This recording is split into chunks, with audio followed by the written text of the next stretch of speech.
Picture a leafy green planted once in your backyard that continues producing fresh, tender leaves year after year through 2030, 2032, and far beyond. Not a fruit tree, not a berry shrub, an actual vegetable that defies everything modern farming teaches. The entire agricultural industry operates on one fundamental lie. Vegetables are temporary. 6-month lifespans, single harvests, guaranteed death. But buried in history lies a frost-resistant, pest-defying anomaly that shatters this narrative, a perennial green that thrives for 5, 7, even 10 continuous years. Why has this biological miracle vanished from garden centers? Why do seed companies pretend it doesn't exist? The answer threatens their entire business model. This is Adam Grove with Backyard Crops, and before we expose this cover-up, smash that subscribe button because what you're about to learn will revolutionize how you think about food independence forever. This legendary plant is called Daubenton Kale, but here's where it gets twisted. Search for it online right now and you'll find packets labeled Daubenton Kale seeds for sale. Stop. Don't click purchase. Those seeds are fraudulent. What you'll receive is a bitter, weak substitute engineered to die within 6 months, leaving you exactly where the industry wants you, dependent and returning for more. The authentic variety cannot produce seeds due to a centuries-old genetic quirk. If someone's selling seeds, they're selling deception. Stay locked in. We're revealing not just the scientific anomaly that makes commercial agriculture obsolete, but the underground method for obtaining the genuine immortal cultivar that families have protected for 2 centuries. You're about to secure a zero-maintenance food source for the next decade. If you're finding value here, hit that like button and share this with anyone who gardens. They'll thank you later. Transport yourself to pre-industrial France. The year is 1780. No supermarkets, no refrigeration, no supply chains. European winters were merciless. Snowfall meant dead wheat fields and barren orchards. This brutal stretch was termed the Hungry Gap, those terrifying weeks when stored grain depleted before spring crops emerged. Hunger wasn't discomfort, it was survival. A French botanist named Jean-Louis Marie Daubenton faced a government assignment: discover something to sustain sheep through winter starvation periods. Along the coastal cliffs, he identified an unusual wild cabbage species. It defied normal growth patterns. No tight heads, just sprawling bush-like formations with woody stems. The discovery's significance? When killing frosts obliterated every other plant into blackened pulp, this strange cabbage remained vibrantly green. Daubenton recognized the biological breakthrough. He began propagating it for livestock. Then something unexpected occurred. The impoverished farmers tending those sheep began sampling the leaves. Expecting tough, bitter fodder, they instead discovered sweetness exceeding any cabbage they'd encountered. Tender, rich, extraordinary. This sheep feed migrated from barn to dining table overnight. For the next 100 years, Chow Daubenton became the unsung protector of European cottage gardens. It embodied the ultimate cut-and-come-again philosophy. Families could harvest baskets of leaves mid-snowstorm, and within a week, the plant regenerated completely. This represented genuine food security: zero plowing, zero replanting, zero complications. For generations unable to afford agricultural failure, this perennial formed their survival backbone. So, if this variety was perfect, feeding the poor, saving livestock, requiring minimal effort, why did it vanish? Why did post-World War II seed catalogs and gardening literature across the Western world simultaneously erase this plant from existence? The answer isn't biological failure. It disappeared because a new priority emerged, one valuing speed over sustainability. Don't forget to comment below if you've ever heard of Daubenton before today. The industry buried this information, but Backyard Crops is bringing it back. 1950. The war ends. The Green Revolution begins. Tractors roll into fields. Chemical fertilizers spray from aircraft.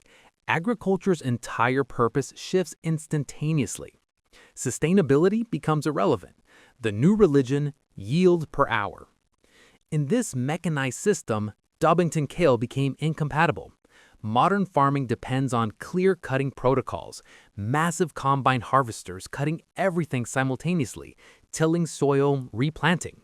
The system demands uniformity and predictability. Daubenton is chaos. It doesn't form neat rows, it sprawls into disorganized bushes reaching 3 feet in width and height. It develops tree-like woody stems that would demolish modern harvesting equipment blades. Too wild for factories, rejected by industrial agriculture. But the deeper reason cuts straight to profit margins. The seed industry operates on recurring revenue models. Sell someone standard curly kale seeds, they grow them, consume them, and the plant dies in winter. Come spring, customers return, wallets open, purchasing new packets. You're subscribed to their food system. Daubenton destroys this model.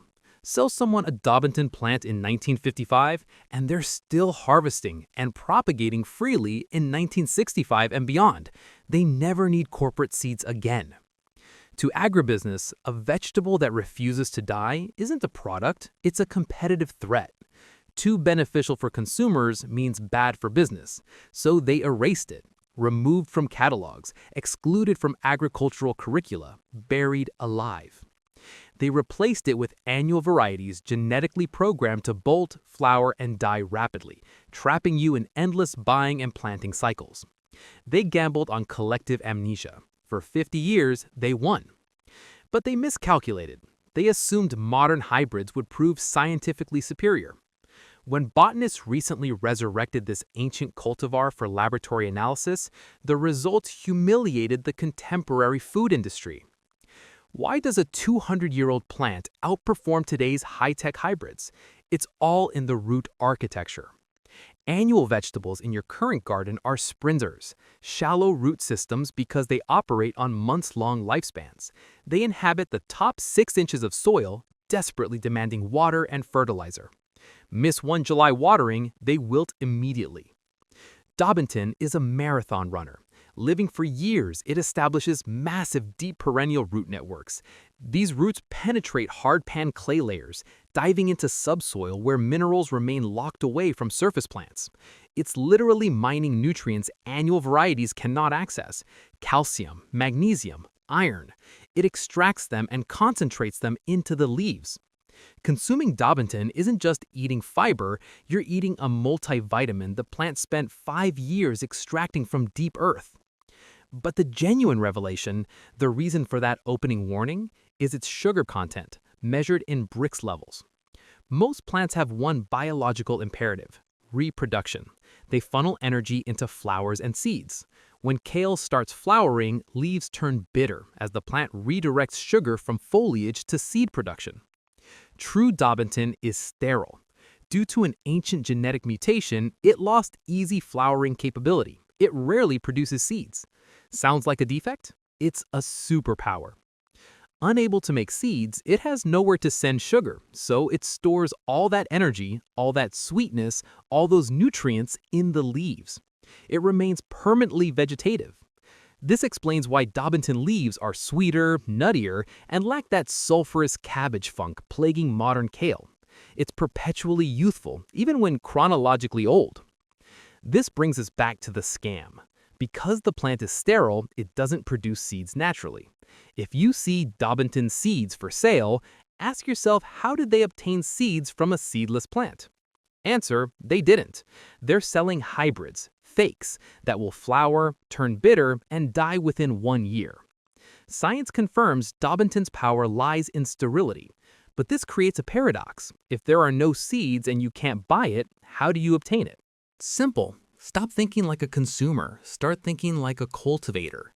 The protocol. Since you cannot plant seeds, you must perform cloning operations.